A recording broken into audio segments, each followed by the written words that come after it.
Her husband had just left for work when she heard someone banging at the door. Ajoke went to check, and to her dismay, it was one of her two friends, Atom and Chinelo. Chinelo walked past her without greeting. She looked furious. Atom came in with her. "Ajoke, I cannot believe you could do this to me," Chinelo screamed. Ajoke was completely lost. Atom and Chinelo were her neighbors and friends. Atom was a calmer one, while Chinelo was a walking time bomb that was always ready to explode. She never provoked anyone first, but she would never run away from a fight. Once upon a time, there lived a couple named Kunle and Bimbo in the town of Lagos in Nigeria. They had married for many years with no children. And on the 6th year of their marriage, Bimbo bore her first child. Kunle named his first daughter Ajoke. Ajoke was a calm and peaceful baby. The next year, Kunle's wife bore him another daughter, and he named her Ayanfe. Ayanfe was the apple of her father's eyes. From birth, she was born with beautiful hazel eyes. She grew up to be very beautiful with a very beautiful caramel skin. Kunle loved Ajoke, but his bond with Ayanfe was special. Anything Ayanfe wanted, Ayanfe would get. Sometimes it was even before she asked. Ajoke, on the other hand, was level-headed and ambitious. She thrived for her father's attention. She wanted her father to shower her with the attention that he showered on her sister Ayanfe. She made sure she had good grades in school. She would help out with house chores. She would do anything to gain her father's admiration, but Kunle just never noticed her efforts. Slowly, Ayanfe grew to notice the hold she had on her father. At first, she started by making outrageous demands, and when Kunle, her father, met them, she graduated into other things. She would purposely pick fights with her sister Ajoke, and often amused Ayanfe the way her father took her side. Ayanfe started slowly to manipulate her father. When Bimbo, their mother, noticed this devious side of her daughter, she mentioned it to Kunle. "My husband," she said to Kunle one evening when they were alone in their room, "I was a bit surprised at what you did this evening. I am trying to understand why you didn't insist that Ayanfe should apologize to Ajoke. Ayanfe misplaced her elder sister's mathematical set, and that resulted in Ajoke missing her mathematical test. Ayanfe has misplaced 3 of Ajoke's mathematical set this month. That girl is getting too careless," Bimbo said. "My wife, Ajoke can be too emotional. The teacher would definitely give her a makeup test. Should I kill Ayanfe because of mathematical set? Teach Ajoke to be more accommodating. Ayanfe is her younger sister and her only sibling," Kunle said, ending the conversation. Ayanfe grew up into a very entitled and manipulative young lady. She was undoubtedly a beautiful lady. All through her high school days, Ayanfe was feared by young girls in her school for her unique physical strength and her feminine charm. If Ayanfe wanted your boyfriend, he was as good as hers. She had her way with men. At first, the girls would fight Ayanfe, but Ayanfe was stronger. She would beat the girls blue and black. Once she noticed that the girlfriend of the boy she was dating had lost interest in the boy, she would quickly dump him. She would move on to the next conquest. One day, Ajoke asked her sister why she couldn't get her own boyfriend. Ayanfe simply told her sister that it was boring dating a single guy. Ayanfe enjoyed when other girls would beg her to leave their boyfriends. She enjoyed it even more when they confronted her. She took great pleasure in beating the girls. During Ajoke's final year in the university, a lady came to the house to see her. She cried bitterly and pleaded with Ajoke to help her beg Ayanfe.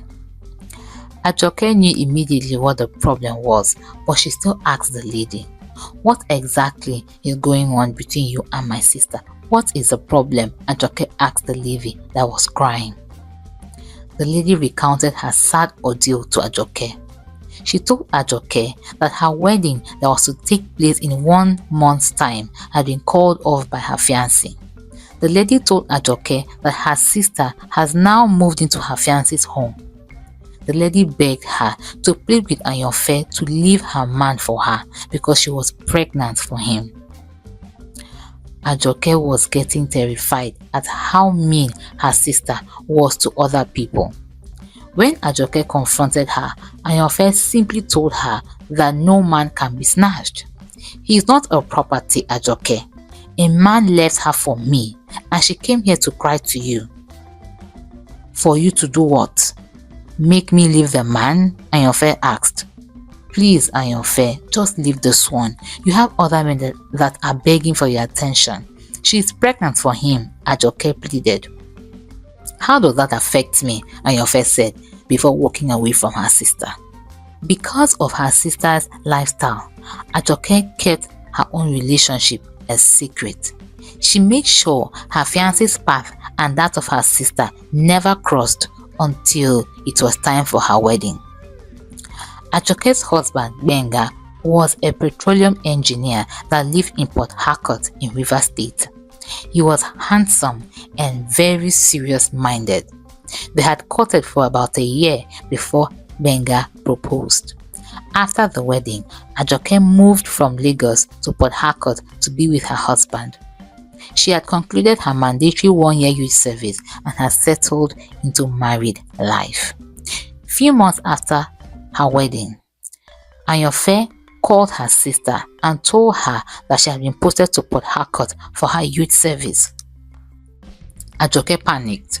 She thought she was finally free of Ayanfe and her chaotic life. She had never told her husband about her sister's attitude of snatching people's men. She just didn't want her husband to think lowly of her or her family.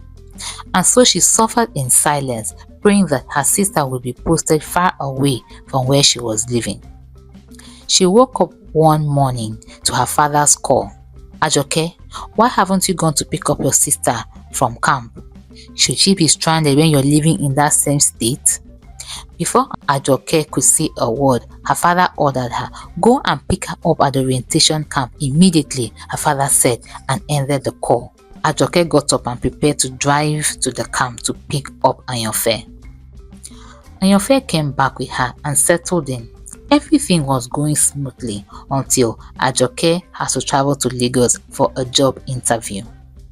The trip to Lagos was smooth, but the flight back was rescheduled because of bad weather. 2 days after, Ajoke was able to come back to Port Harcourt. A month after, Ajoke got another mail that she had gotten the job. She was demanded to travel back to Lagos for documentation and training that would take a period of 3 months. Ajoke became worried. She just didn't feel right leaving her husband alone with her sister Ayanfe. Ajoke summed up courage and spoke to her sister Ayanfe, pleading with her to move to the Corper's Lodge, which was close to Ayanfe's place of primary assignment. She tried to reason with Ayanfe that 3 months was a long time and she wasn't comfortable with her and her husband staying alone in the house while she was gone. Ayanfe simply told her that she was going to leave, but not long after they spoke, their father called Ajoke. "What is going on between you and your sister?" he asked.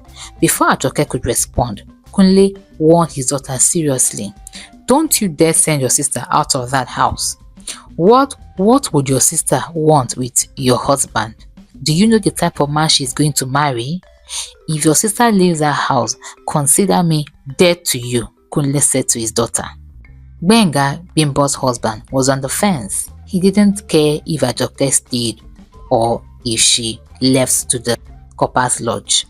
Ajoke went ahead with her documentation and training and finally came back to her home after 3 months. Everything seemed normal until one fateful morning.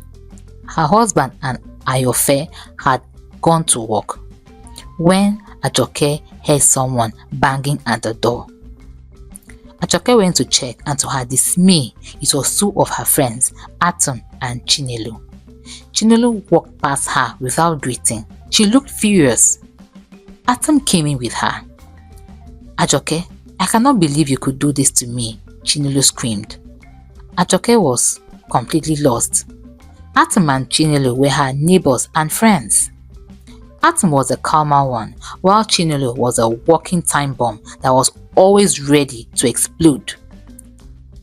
She never provoked anyone first, but she would never run away from a fight. She was someone you would rather have as an ally than an enemy. The things she had heard about Chinelo often scared Ajoke. She was a kind friend, but a vicious enemy. They were both married to highly successful men, but Chinelo and Atom both had one problem. They both desperately needed male children. Chinelo had 4 girls while Atom had 3 girls. They had both confided in Ajoke about their desire for a son. Ajoke, did you send your sister to snatch my husband from me? Is that why you came with her to my house for my husband's birthday party? How could you? Chinelo screamed. Chinelo, I am confused here. Calm down and explain to me what is going on, Ajoke pleaded. Ajoke, your sister is pregnant and she says our husbands are responsible, Atom explained calmly. Ajoke suddenly felt dizzy. Ayanfe had brought her bad lifestyle into her home. Look, you know what I am capable of, Chinelo said to Ajoke.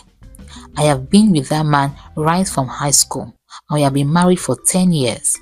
Talk to your sister, Chinelo said and walked out. I have no hand in this, Ajoke said to Atom, but her friend followed Chinelo out without saying a word to Ajoke. Ajoke paced back and forth in her living room. She couldn't wait for her sister to come back and explain herself. For once, she was afraid for her sister. She couldn't believe the mess Ayanfe had created in just a short time. If you enjoyed this video, click the like button and subscribe for the concluding part of the story. What do you think will become of Ayanfe, Ajoke, and the 2 women? Leave your comments in the comment section. I would love to hear what you think of this story so far. Thank you so much for watching. See you in part 2 where things get even more heated.